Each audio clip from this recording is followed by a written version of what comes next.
part, start hitting each other across the table. Hello, Facebookers. I'm back. And we're keeping an eye on whether the Biden and she will behave like the senator from Oklahoma yesterday. And we have to really escalate the noise we make so that we'll be heard.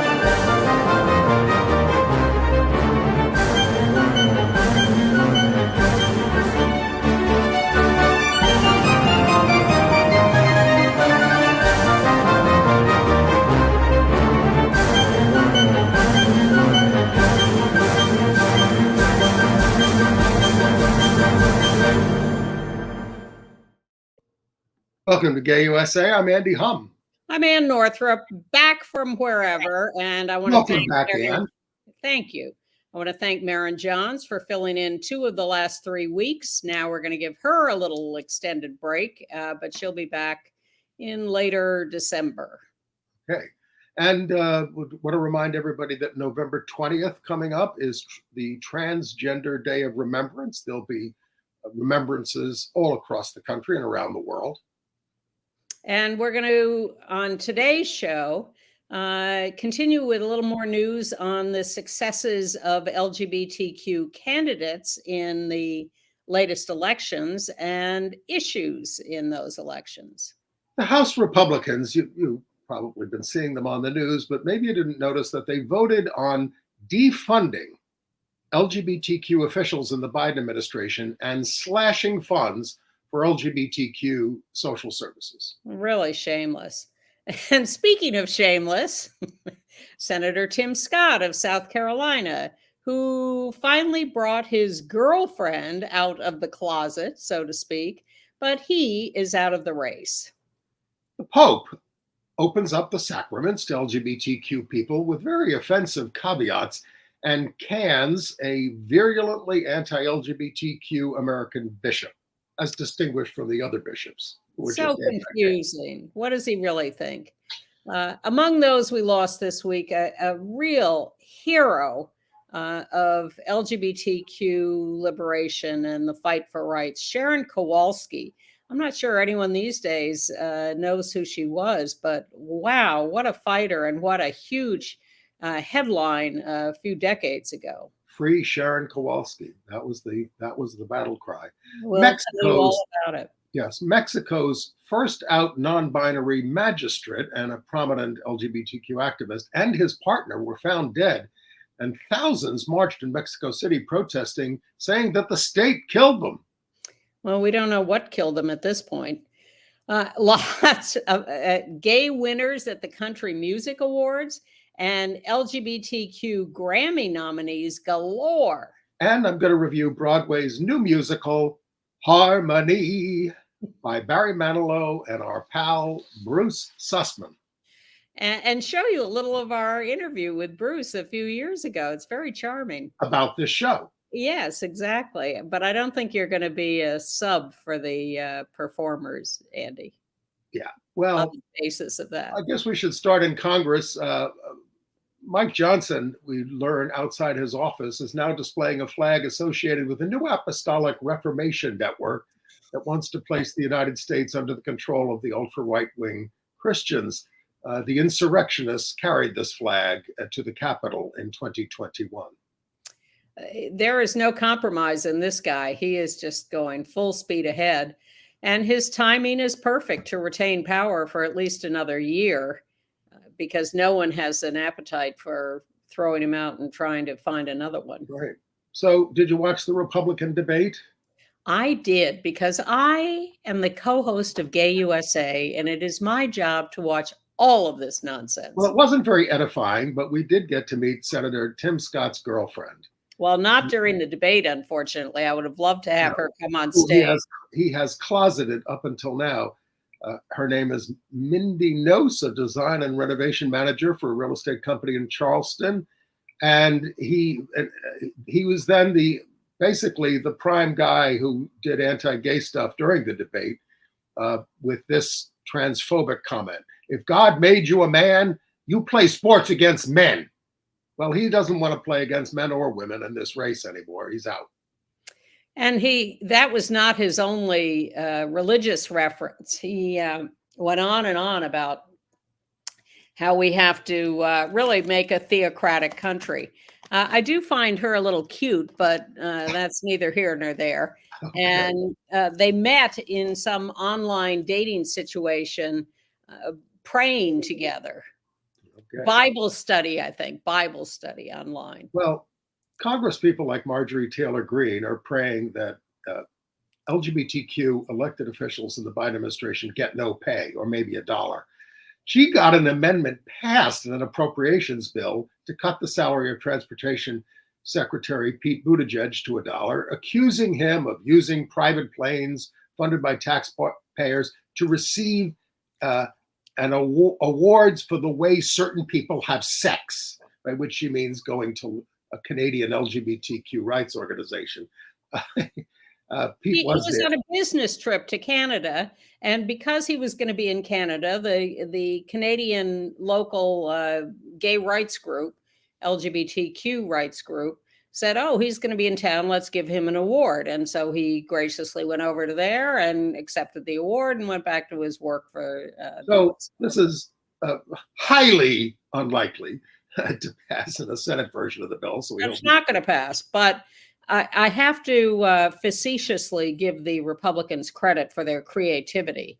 No Democrat ever thought of cutting an administration official's salary to $1. And so they enjoyed that so much, they did it for a couple more. Yes, they did. Upstate New York Representative Claudia Tenney tried to get the salary of White House press secretary, out lesbian, Karine Jean-Pierre, cut to $1, accusing her of lying to the American people.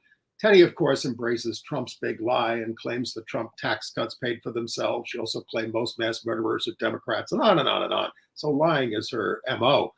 Her amendment failed, 165 to 257. And then there's a vote today, I guess, on another Marjorie Taylor Greene one, trying to cut the salary of Dr. Rachel Levine, the Health and Human Services official, out trans, former health secretary in Pennsylvania. Greene wants to cut Dr. Levine's salary to $1. It seems to be all, they also went after Mayorkas, but it seems to be almost all LGBTQ people. And they cut $800,000 for LGBTQ senior housing in Boston from an appropriations bill. The Senate immediately put it in their bill. So again, they have to sit down and decide what stays and what goes. I'm curious about how they're going to handle this. I mean, they did succeed in getting a bipartisan majority in the House to pass the continuing resolution on budget matters. But are they going to do that on these negotiations over these appropriations bills individually? It's still to be considered. Depends on who the Republicans assign to their negotiating team, I guess. And Biden, I don't know if she's going to get paid by the Congress, but Biden has nominated the 10th out LGBTQ person, an out lesbian, Nicole Berner, to the U.S. Court of Appeals for the Fourth Circuit. This would be the first out judge for that Maryland circuit. Should we go to some of the election results? Continuing, we sure could. Let me see here. Well, I was happy to see that LPAC, created as the Lesbian Political Action Committee. I'm not sure they still use the L as lesbian. Maybe they do, but they announced that 47 of their 67 endorsed candidates won last week. They do not endorse only lesbians. They endorse a range of people, but there's a little poster they put out of some of their winners. Very nice to see. Quite the diverse group. And Mississippi, as expected, does have its first out LGBTQ legislator, Fabian Nelson. He had won the Democratic primary 69 to 31% in August, and that was considered election because there was nobody else on the ballot. But there was a write-in challenge that tried to stop him, but it fell far short. Yeah. All right. Moms for, we told you we did well in school board elections. Going to get a little bit more specific about that. Moms for Liberty faced big defeats in at least 4 states. In Virginia, 5 of their 6 candidates lost. And that doesn't include right-wing candidates like Meg Scalia Bryce, who was not endorsed by them, but lost. She was conservative. 9 of 13 lost in Iowa. 4 of 4 lost in Minnesota. And there were losses in Pennsylvania and Ohio. Moms for Liberty does things you should understand, like offer bounties for turning in teachers who raise divisive issues, attacking the Trevor Project. They lobbied for Don't Say Gay. It's a horrible group, and people are on to them. And that means that, when we see these people get elected to the school board, it means we got to run. Well, there was a very interesting revelation about a Moms for Liberty issue this week. Moms for Liberty is suing a school district for giving a pornographic book to a 17-year-old from a school library, I think. Well, a little further research shows that the Moms for Liberty representative asked a teacher friend at the school to have this 17-year-old get a book for her out of the library and pass it along to her, to the Moms for Liberty woman. The 17-year-old naively got the book, as she was asked to do, didn't look at it, didn't read it, just passed it along. And then the Moms for Liberty representative sued the school district for letting the 17-year-old check out this book. I mean, it's insane. I mean, they're going after any book where people make love, which is like many, many novels, of course. Any mention of LGBTQ people in these books qualifies by their standards as a pornographic and grooming book. Or straight sex. Yeah. Well, in Pennsylvania, in the Penn Ridge School District, the right-wing board there had hired a consultant from the ultra-right Hillsdale College to incorporate their 1776 curriculum, which downplays slavery into the public schools. But on November 7th, 5 Democrats running on a pledge. No, that's not them. That's the next group. 5 Democrats running on a pledge to end that contract swept the election and seized control of the board. And the next one is Central Bucks School District. We told you about them last week. That's the ones there who swept the school board elections. Really, and they'll, this was, they ran against a right-wing board that banned pride flags, banned books, passed anti-trans policies, which has led to an investigation by the Department of Education. So it cost a lot of money to do this, but they did it. Well, look, you just have to knuckle down and do it. And I have said repeatedly here how impressed I am by grassroots action, by real people in real places standing up and taking action when politicians seem to be hamstrung, just unwilling to do what needs to be done.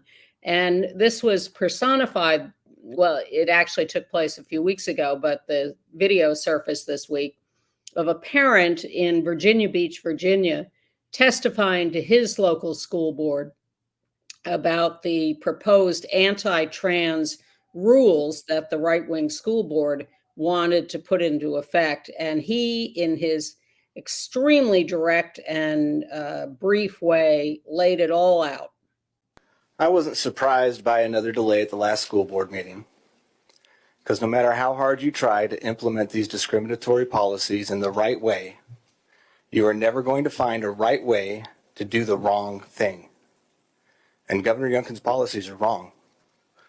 One of the ways you could tell is because you have speakers from groups like Moms for Liberty here to support them.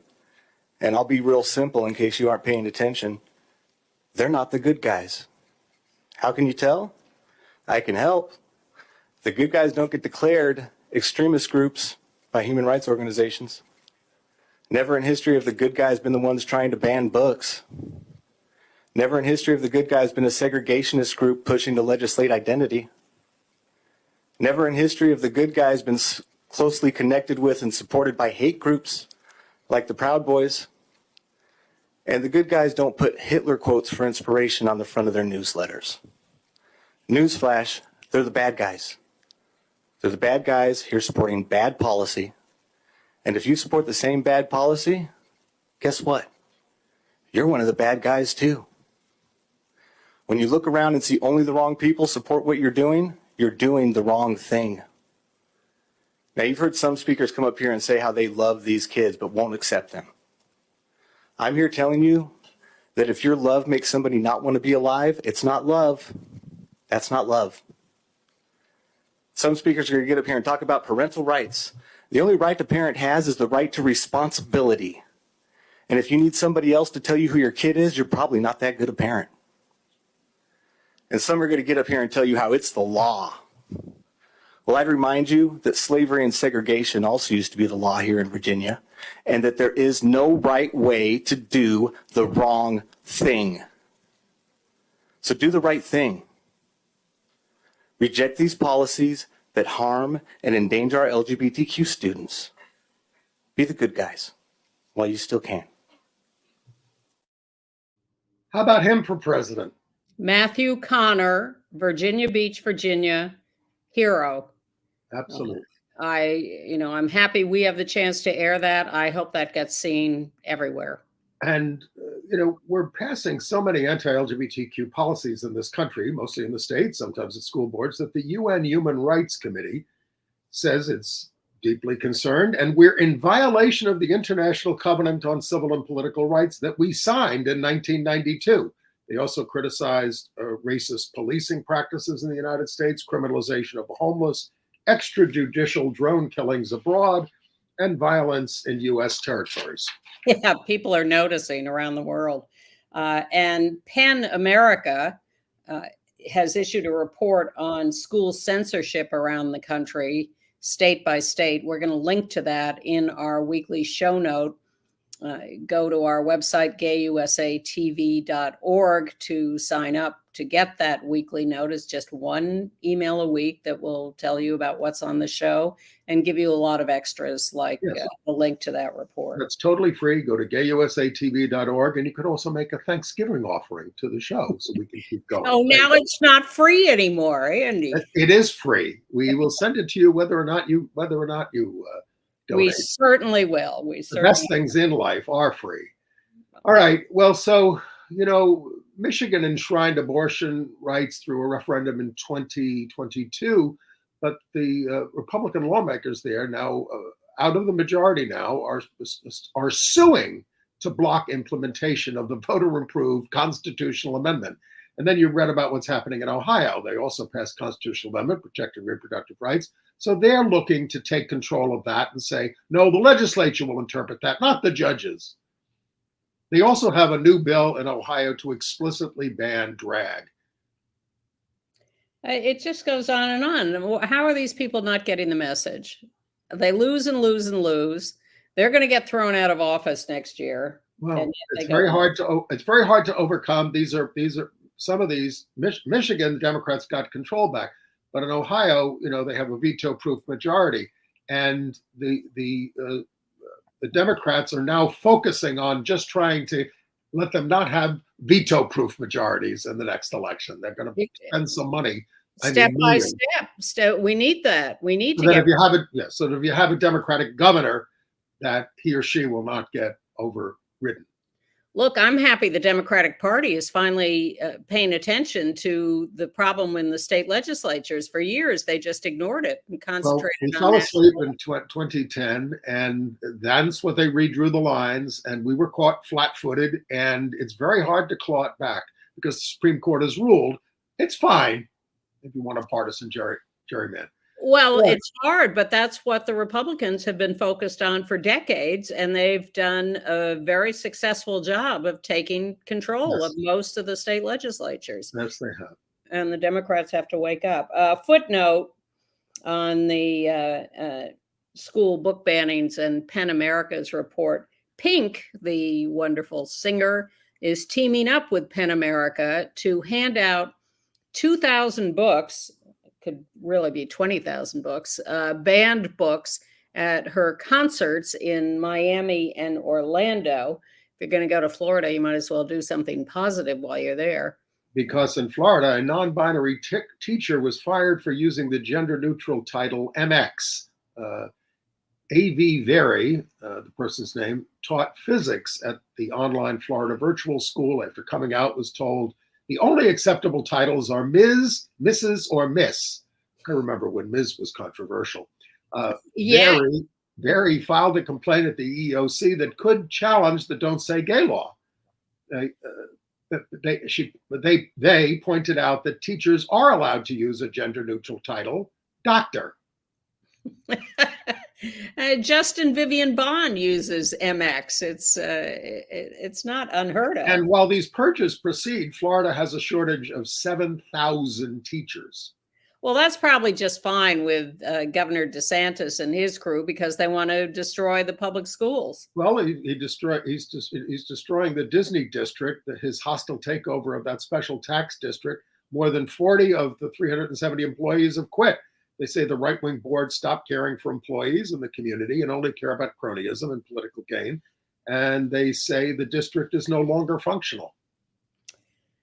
Well, our governor in New York is doing a little better. Governor Hochul signed the proclamation of the Intersex Day of Solidarity and is having the State Department of Health, excuse me, I'm sucking on a cough drop, do a public information campaign on unnecessary surgery for those who are intersex. And I think that's a very useful and progressive thing for her to do. And Oakland, California has designated part of the city as an LGBTQ cultural district. Mayor Sheng Tao said, "We love you. You are what makes Oakland so beautiful and are what makes Oakland so proud." And a school board in Texas is backing down. They're reinstating the young trans man to his role in the school production of the play Oklahoma because of community outrage. When this story got out and became national news that he had been rejected from the role, a male role, heaven forbid a trans man play a male role, the community rose up in protest, and the school board has seen the error of its ways. The board And did a total reversal. I mean, they voted 7-0 to, get off their backs. they're scared. The Trevor Project is quitting X, the hate site formerly known as Twitter, because of all the anti-LGBTQ hate and vitriol on there. And the NHL may be chicken about rainbow symbols on hockey sticks or jerseys or whatever in warm-ups before games on Pride Night. But the AA League Utah Grizzlies are flying their flag very high. Look at these. These are gorgeous, these jerseys. I think that's a grizzly paw on the bottom of the jersey. Right. Did we talk? I'm just looking at my list. Are we going to update people on the mayor? You should tell us about the mayor of New York and the trouble he's in.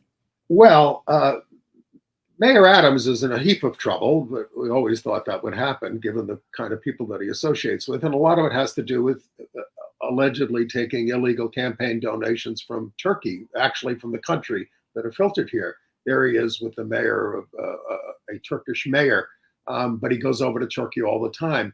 But no one is asking him the question, what about this Turkish regime that you're so in love with? They're the most repressive in NATO. They won't allow any gay demonstrations of any kind, no pride parades, no demonstrations, crackdowns on women. And Erdogan, the president of Turkey, said Hamas is a liberation group. Now, that ought not be a very popular opinion with Mayor Adams. And the Turkish police attacked the pride parades very violently. So yes, none of that has been talked about. And Mayor Adams is still ducking questions about the police murder here of Kowalski Trawick. No, he's basically saying, I'm not going to do anything until a decision is made, and then I'll meet with the family after it's all over. But I think where you were headed earlier was, update on Bubba Copeland, mayor of from Alabama, who committed suicide when he was revealed to be cross-dressing in pictures online. The update on him is that there are now local women who are protesting because he evidently, everybody started to say, oh, the poor guy. Yes, he was a cross-dresser, but he's now been abused by being revealed, and it made him kill himself, and we should be sympathetic. Well, it turns out that he was doing things like posting local women's pictures on porn sites. Yeah. That was not a nice thing to do. No, I mean, not necessarily naked pictures, but using their names and photos of them in these fantasy things, these erotic fantasies. And he also penned erotic fantasies of murdering a local woman. Now, again, this is his fantasy life, but it was online, and it got back to them, and it was very distressing to them. All right, a couple of nicer notes of support of trans people, kids, actors, in line with our Virginia Beach new best friend. Marlon Wayans came out some time ago about having a trans child a few years ago, but has now done a new special, a comedy special, and goes into some depth about his support of his trans son, and talks about his evolution to this and his really deep understanding now. It's a special called Good Grief. You can look for that. And Billie Eilish this week, the famous singer who once said that she was very, very, very, very, very, very, very straight, has amended that statement. And now at 21, still very young, says that in an interview that she is attracted to women, but intimidated by them. That Right. she never felt like a full girl, never felt desirable. It's a very complex statement by her at a young age, very thoughtful.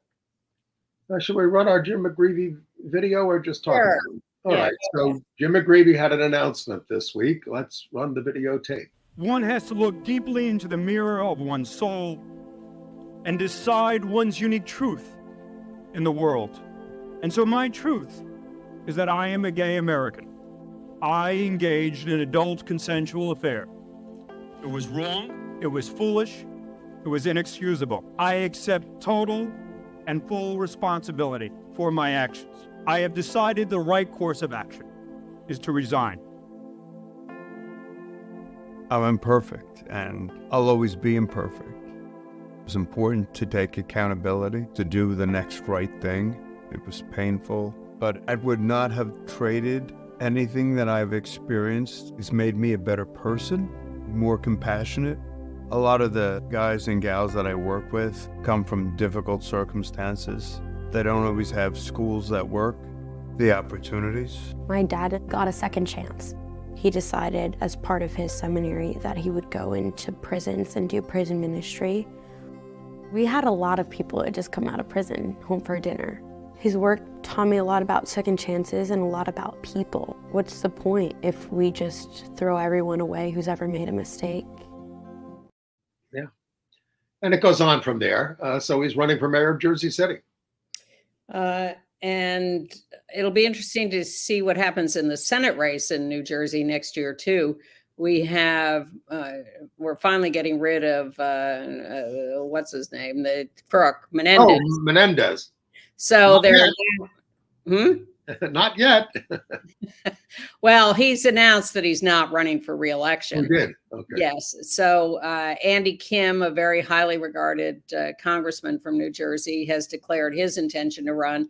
And now Tammy Murphy, the wife of the governor, has also declared for the seat. Well, her introductory video that she put out today is very impressive, very clever in appealing to suburban voters. And she's a solid activist who has worked on a lot of issues over the years. So I wouldn't count her out, but it does seem a little strange. Well, Hillary Clinton ran for the Senate after she was... Lurleen Wallace.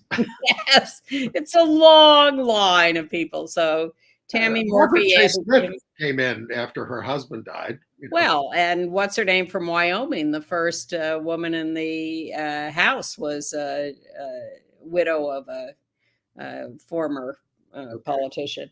And so there's a lot of that. So that's interesting. And Abigail Spanberger is giving up her House seat to run for governor of Virginia in 2025. That's when Youngkin's term is up, and you only get one term in Virginia. You can't run consecutively. You would know that better than I. Spanberger could have a good chance of being elected governor, I think. And then back to Republican adjacent politics, the log cabin Republicans. You may remember a few years ago that they gave a big award to Melania Trump for being such an upstanding citizen. I call them a man bites dog story. Yes, exactly. So this time, and we don't have to run this video, but they gave an award to Claudia Conway. No, they gave the award to Kellyanne Conway, who's never done anything for us. And her lesbian daughter, who is quite a pistol and who basically, didn't she ask to be separated from her parents? She's 19 now. Yeah. But she has always been great. But she gets up at the log cabin dinner and says, well, my mother is supportive of me and she's a great gal and whatever. It's a little surrealism in everyday life. Pinkwashing. So, well, luckily, I don't think Kellyanne is running for anything, but I don't think she's ever disavowed Trump. No. So the Pope got a nice headline in the New York Times this week and elsewhere, of course. Vatican issues paper endorsing baptism for transgender people. Pope pushes inclusion, but barriers remain. So transgender people can be baptized now, serve as godparents and be witnesses at church weddings. Well, I know the church can be. This Pope is, but this is a Pope who condemns gender ideology. I was unaware of any official ban on transgender people from the sacraments, but anything that could cut down on the stigmatization of trans people is welcome. But here come the caveats. Trans people can be baptized if there are no situations where there's a risk of causing public scandal or disorientation among the faithful. What does that mean? Also says a same-sex couple can have their child baptized if the child is adopted or born of a surrogate, and the godparents can be gay if they lead a life that conforms to the faith. That knocks me out. But that they can't have sex? What is the? Well, if you're in a gay marriage, no, you cannot be godparents. Only if you're living together. It's just ridiculous. Well, he ought to have a little chat with the Catholic schools in America that have been throwing kids of gay parents out of the schools. By the way, anyone can baptize. You just take water, pour it over somebody, say, I baptize thee in the name of the Father, Son, and Holy Spirit, and it's done, and they won't go to hell if they die. Is that a version of the ice bucket challenge? Well, I'm just saying, anybody can do it. You don't need a priest. Okay. All right, talk about what else the Pope did this week. Well, he fired a bishop in Texas, Joseph Strickland of Tyler, Texas, because the bishop was too far right and kept challenging the Pope and saying, what did he say? He was an illegitimate Pope? I mean, Strickland is the guy who went out to the LA Dodgers Stadium to protest them giving an award to the Sisters of Perpetual Indulgence. And there were two bishops who investigated him and said, look, it's just not feasible that he continue in office. He's so far to the right. And he's still going to be a thorn in the Pope's side, but he's not going to have this job. Tyler, Texas, where we just learned every month they have a gay mart, basically, where all gay vendors come out and sell things to each other. This is East Texas, and it's quite a political statement to do that. I would like Matthew Connor of Virginia Beach, Virginia, to be the president. And I would like Sisters of Perpetual Indulgence to fill every cabinet position in that administration. Now, since the Pope cares so much about natural law, he might want to read the new research out of Spain, not news to us, but this group, I'm not going to mispronounce it, found that same-sex contact in 261 mammalian species, 1,500 species in total, including spiders, fish, reptiles, and birds, they concluded that same-sex activity can play an adaptive role in maintaining social relationships and mitigating conflict. I just think it's all random. But whatever. Should we talk about some of the people we lost this week? Yes. Yes. Sharon Kowalski died in St. Cloud, Minnesota at the age of 67. I'm frankly surprised she was still alive. It's been so long since she was in the headlines. She died on October 1st. She is survived by her long-suffering partner, Karen Thompson. In 1983, Sharon Kowalski, seated there in a wheelchair on the left, was in a car accident, and she suffered brain damage.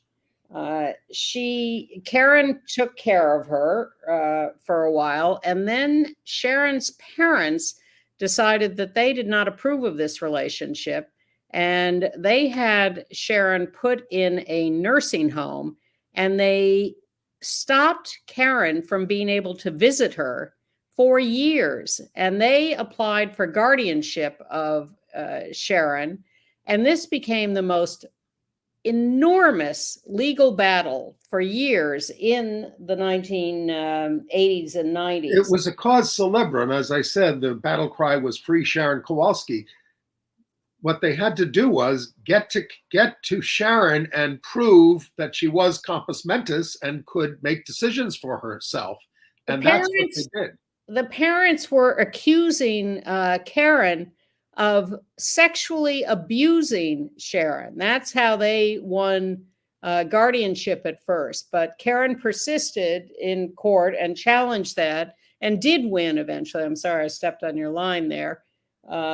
And Sharon improved dramatically after that. Their case educated the community about the need to draw up powers of attorney for healthcare and living wills in the days before we could legalize our relationships. They're going to have a celebration of Sharon's life in 2024. What is so moving is that after years of the parents claiming that Karen was abusing Sharon and that Sharon didn't want to be with Karen, Sharon was able to express herself and say, yes, she wanted to be with Karen, and then did just show such happiness when they were finally reunited. So they evidently had another 20 or 30 years together because Sharon has just died on October 1st. And then feminist writer, lawyer, and activist Linda Hirschman has died at 79, not herself lesbian. Though she was the author of Victory, the Triumphant Gay Revolution, written in 2013 before the backlash. Well, you know, I knew Linda Hirschman a little. I think she interviewed me for that book. I might be in it with a quote or two, but she was an iconoclast and prided herself on that. And the objections to the book were really that she was a little too triumphalist, that she claimed 10 years ago that the revolution is over, we've won everything. We know a number of people who sort of act like that. And you have only to look at what's going on now to know that that was naive and premature. But she certainly was a significant writer. She wrote a book about women at work. She wrote... Well, Women at Work. She challenged women not to stay at home. Get to work and get a life before it's too late was the title of that book. She also encouraged women to marry down so that they have the power in the relationship and he has to do the dishes. Or stop doing the dishes entirely, she said. Just have one child. She was unique, let's put it that way. She was. And then Bill McCallion has died at 71. He joined the Gay Activist Alliance when he was 18 years old in 1969. He marched on the first Christopher Street Liberation Day March in 1970, active with GAA for 10 years. His first partner, Michael Giovinco, died of AIDS in 1990, years after they separated, but Bill traveled to Boston every weekend to care for Michael in the last months. Bill himself had HIV and was saved by the drugs that came along in 1996. He moved to Florida for work and to live, survived by his partner, Sam Piparato. And this has all been shared by John Volker, who had also been one of his partners. long-lived person with HIV and a great activist. And we'll have a little short video in our email about him. Okay. Moving on to other international news. Yes. Well, in Mexico, you want to go? Yeah, go ahead. Go ahead. Yeah, in Mexico, the first openly non-binary magistrate there, LGBTQ activist Jesus Ociel Bena Sociedo, was found dead in his home in Aguascalientes Monday, alongside his partner, also dead. The causes are unknown. The security minister of the country said there's no evidence of foul play, though he said one of the lifeless bodies was found holding a cutting instrument, but there's no traces of blood, they say. It's quite a mystery.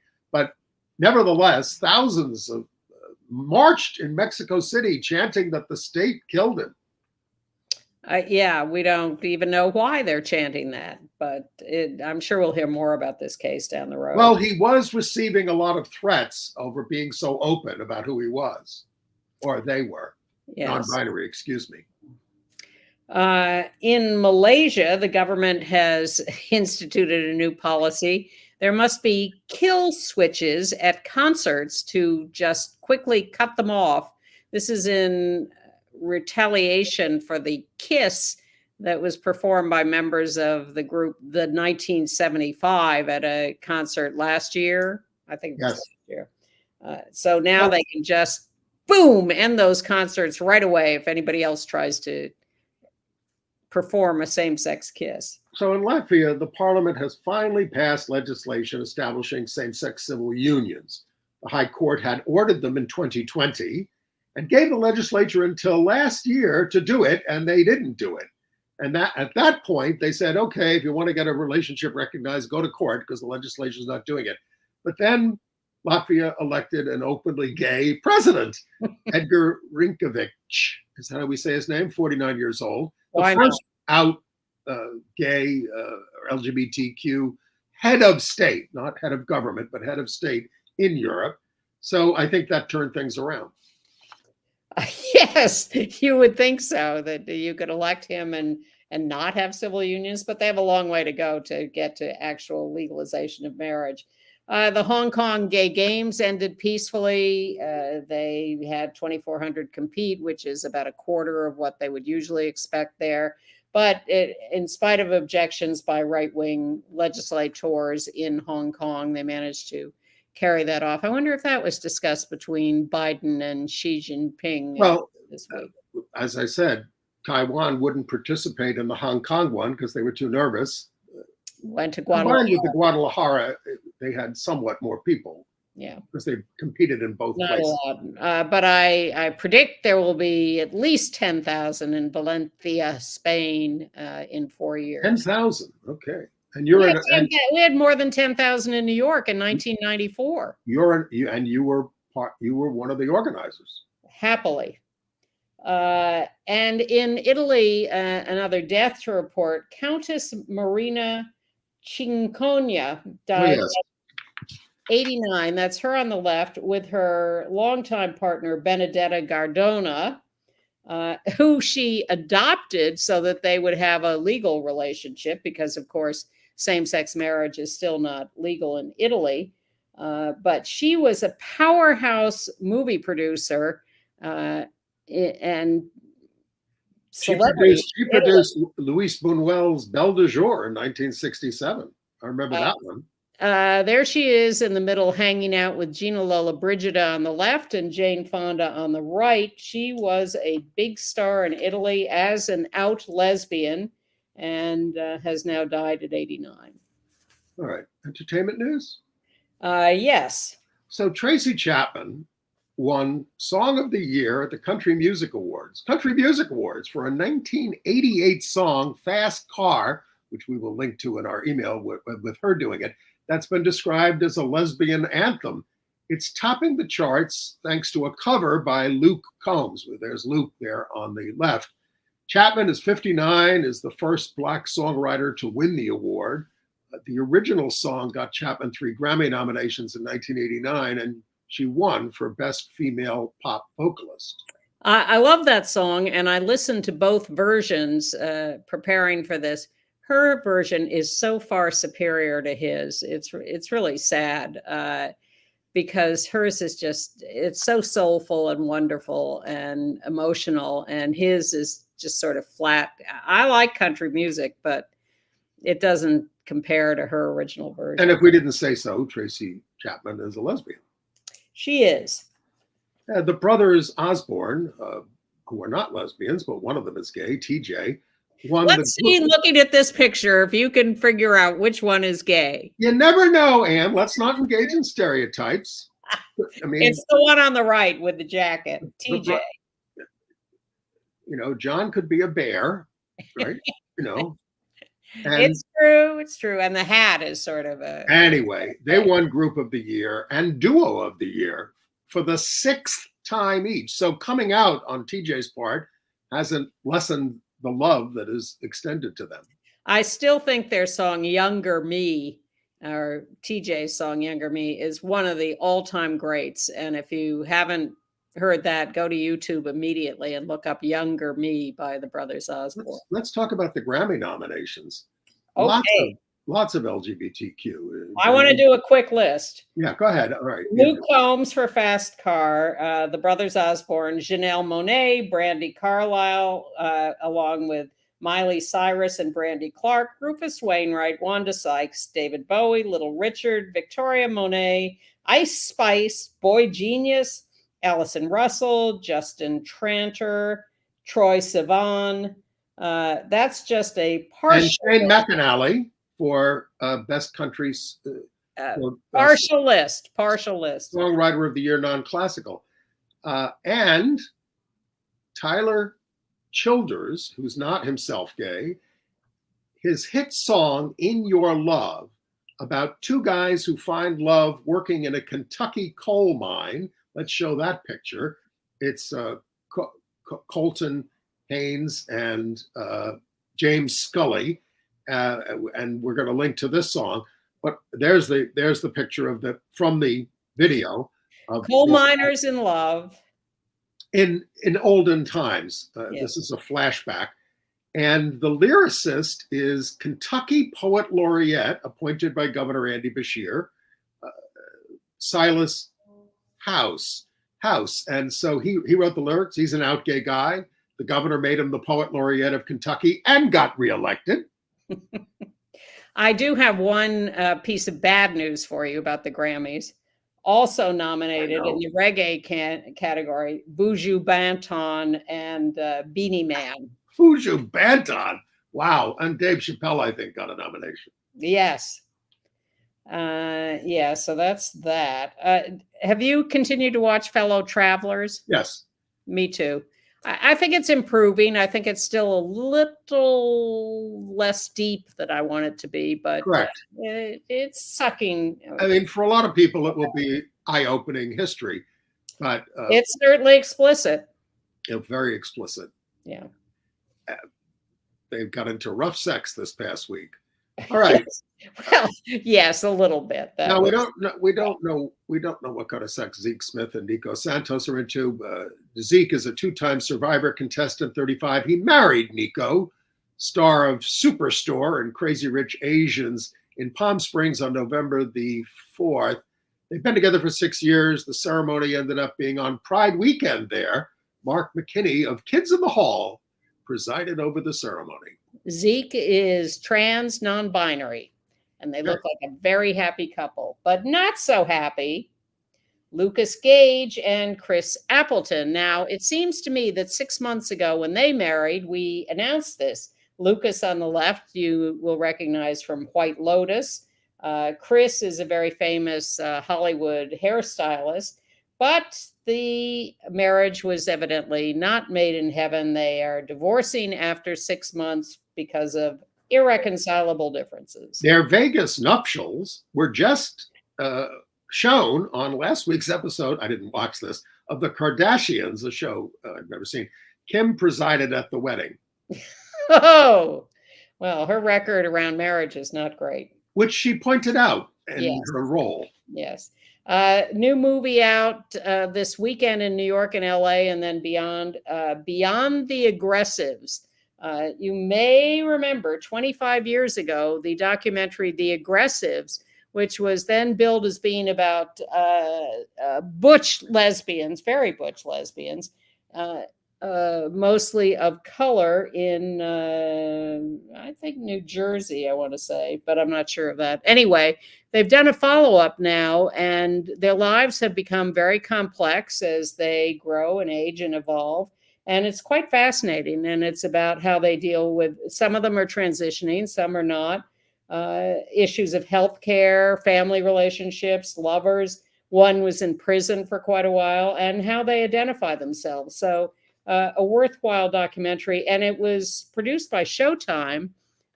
So I suspect it will end up there eventually, but no word of that yet. And the producer is Wellington Love, a friend of ours who has a long history. Quote they put on the screen from James Baldwin at the top of the show. You have to decide who you are and force the world to deal with you, not with its idea of you.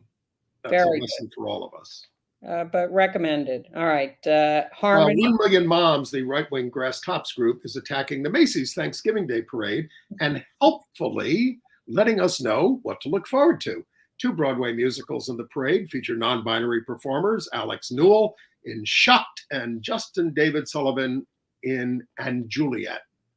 These 1 Million Moms types are going to disappear soon because they're really about 2 people.